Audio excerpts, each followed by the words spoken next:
भासै समाविष्कृतेशान भास्वत्प्रभावम् अहं भावहीनं प्रसन्नात्मभावं नमामीश्वरं सद्गुरुं साईनाथं सतां विश्रमाराममेवाभिरामं सदा सज्जनैः संस्तुतं सन्नमद्भिः जनामोददं भक्तभद्रप्रदन्तं नमामीश्वरं सद्गुरुं साईनाथम्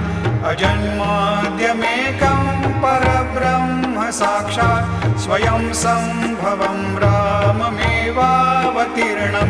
भवद्दर्शनात् सम्पुनीतप्रभोऽहं नमामीश्वरं सद्गुरुं साईनाथं श्री साईश कृपानिधे अखिलनृणां सर्वार्थसिद्धिप्रद